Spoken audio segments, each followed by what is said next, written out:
بسم الله الرحمن الرحیم. د مایکروسافت ورډ پروګرام پښتو زده کړې ته ښه راغلاست. راځو ورډ پروګرام راخلاصو. موږ تاسې تېره ورځ په ورډ پروګرام باندې کار وکړئ. تقریبا ریویو مینو مو خلاصه کړه، تر پایه مو ورسوله. اوس راځو ویو مینو ته داخلیږو. ویو مینو د چیش لپاره کاریږي یا څنګه یې کارولی سو؟ ویو په اصل کې لیدلو ته ویل کېږي. که غواړئ چې دلته دا صفحه په یو انداز باندې وښیي په سکرین باندې، نو دلته بیا دا ویو مینو کولی سو موږ تاسې استعمال کړو. دا فقط د لیدلو لپاره پر سکرین باندې د لیدلو لپاره استعمالیږي دا ویو مینو. اوس راځم دلته یو لیکنه لیکم، مساویرینټ او شروع.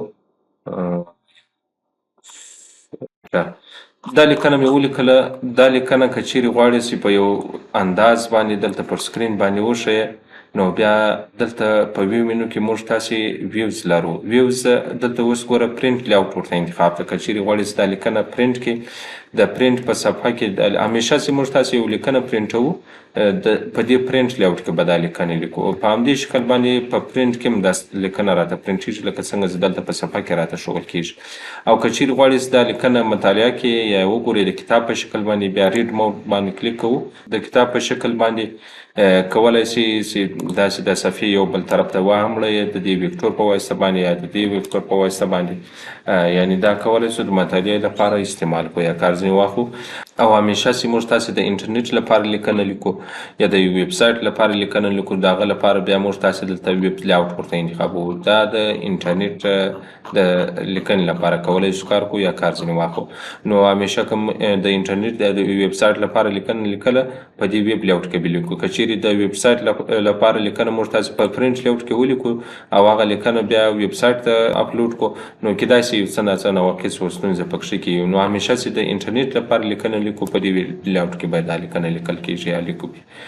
بل د آوټلاین په نامه باندې ویو د دا که چیرې راولاړ شو، دلته اوس مثال عنوانونه ولرو نه، د دې لیکنې لپاره مې عنوانونه ورته انتخاب کړو. د افغانستان مې ولیکئ، انتخاب یې کړو او دلته به دا هیډینګ وان ورباندې اپلای کړو. په بله صفحه کې بیا ایران ده، مثال یو عنوان ده نه، ایران، او دا به هم داسې انتخاب کړو. هیډینګ ټو ورباندې اپلای، هیډینګ وان ورباندې اپلای کړو. اوس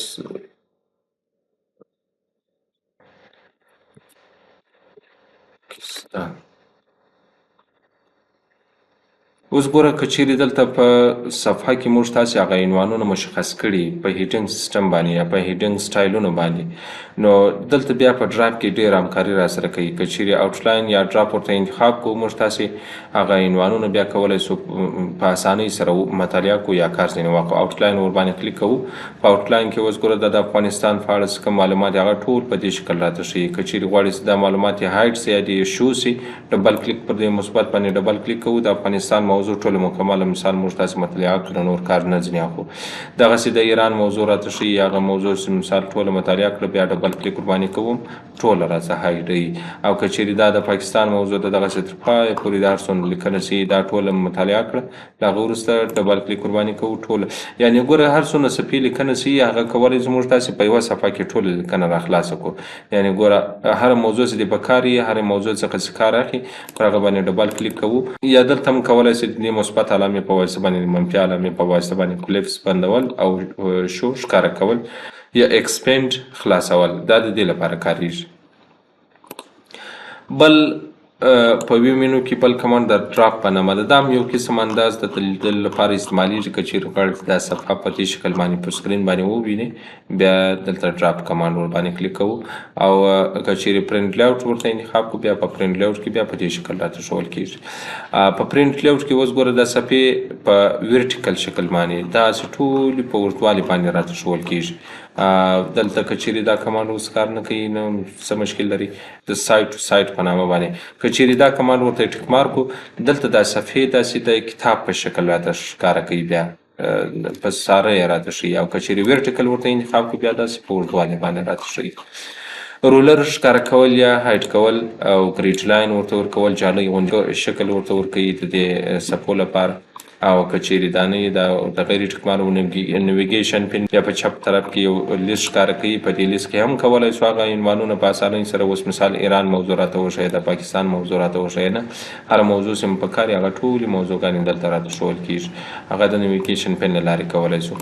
زوم که غواړئ د صفحې دې غټې سي یا د پر سکرین باندې یا دې کوچنۍ سي نه 200% غټول یا مثال 100% غټول دا نارمل حالت ده، یا مثال 15% د صفحه غټول کولی شي خپل دغه ورته انتخاب کې. پیج ویډیټ د صفحې پراخوالی اوس مثال دلته صفحه څومره پراخوالی لري په هغه اندازه باندې دا صفحه راته راکړه پر سکرین باندې.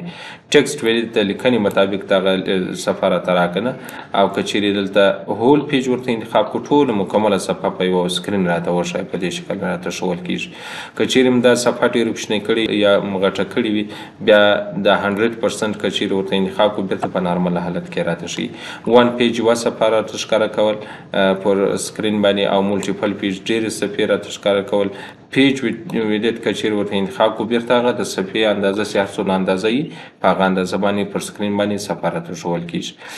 بل کمانډ په دې کې که چیرې دا راخلاص کړو په دې کې مین پیجز په نامه دي. هر څونه صفحې چې ته غواړې پر سکرین باندې دې وښودل شي هغه کولی شي دلې ورته انتخاب کړي. اوس ټولې صفحې دلې راته ښودل کېږي. او که چیرې دلته راشو اوس ګوره په دې کې موږ تاسو تقریبا 1 2 3 4 5 6 7 8 9 صفحې لیکنه لرو. دا 9 صفحې لیکنه نه ده پکار، فقط څو 3 صفحې لیکنه مې پکار ده، هغه باید پر سکرین راته وښودل شي په همدې شکل باندې، یا مثال نورې 3 صفحې پر سکرین راته ښودل کېږي. بل نیو ډاکومنټ که غواړئ چې په نوي ډاکومنټ کې دا ټوله لیکنه خلاصه کړي، نوی ډاکومنټ هغه په دې باندې کلیک کوو. بل راځو دلته که چیرې ارینج آل ورته انتخاب کړو، موږ وایو دا څو ډاکومنټ چې خلاص کړي دا ټول غواړم چې په همدې شکل باندې ووینم یا وګورم. صحیح ده، دا دې لپاره کارېږي. بل کمانډ د سپلیټ په نامه ده. سپلیټ که چیرې اوس مثال موږ تاسې دلته لیکنه لیکو، دلته به 100% ورته انتخاب کړو. اوس مثال 1 پیج باندې انتخاب کړو، دلته اوس مثال زه لیکنه لیکم نه، دا کښته چې وکېږو دا لیکنه خو دا پورته لیکنه یا پورته صفحه راڅخه نیامیږي. نو د دې لپاره که چیرې غواړئ چې دلته دې دا سپلیټ کمانډ فعاله کړي، سپلیټ باندې کلیک کوو. دلته اوس مثال دا کښته لیکنه پسې لیکو، هغه پورته لیکنه سیپته هغه صفحه چې د هغه په ځای راته پاتې وي. نو د دې لپاره دا سپلیټ کمانډ کولی شو کار کړو. ریموو سپلیټ بیرته هغه کمانډ شی کول ایسته کول. ویو سایډ بای سایډ دغه څو وینډوګانې چې مو خلاصې کړي هغه که غواړئ څنګ پر څنګ سره وګورئ ووینئ پر سکرین باندې، په دې کمانډ باندې کلیک کوو. اوس تقریبا موږ تاسې 2 وینډوګانې لرو، دواړې څنګ پر څنګ راته ښودل کېږي. بل سنکروز سکرولینګ ده. که چیرې پر دا کمانډ ورته ټیک مارک کړو پر هره صفحه چې کلیک وکړو هغه صفحه بیا سکرول کولی شو، او که چیرې دا غیر ټیک مار وي بیا هره صفحه بیا جلا جلا سکرول کولی شو. بل کمانډ د ریسټ وینډو پوزیشن په نامه ده. دا که چیرې د اوس ګوره دا هره وینډو په خپل پوزیشن کې راته ښودل کېږي. دا که چیرې دا یوه وینډو دونه کوچنۍ کړو صفحه یې کوچنۍ وي، دا بلې وینډو صفحه بیا غټه وي، دا که چیرې دا کمانډ ورته ټیک مارک وګوره دلته په ویو کې وینډو ته راځو، په وینډو کې ریسټ وینډو پوزیشن دا ورته ټیک مارک وو، دا هرې صفحې پوزیشن بیا بیرته خپل ځای ته وړي، خپل پوزیشن کې دا هره وینډو راته ښودل کېږي. د سویچ وینډو ته راځو، په سویچ وینډو کې هم کوم وینډو پکار ده. 2 وینډوګانې مې اضافه کړي دي، وینډو 2 هم پکار ده، وینډو 1 هم پکار ده، هره وینډو چې پکار وي پر هغه باندې کلیک کوو، هغه دلته پر سکرین راته ښودل کېږي. نو دا اوس موږ تاسې د ویو مینو چې د لیدلو لپاره یا پر سکرین باندې د صفحې د ښکاره کولو لپاره استعمالیږي.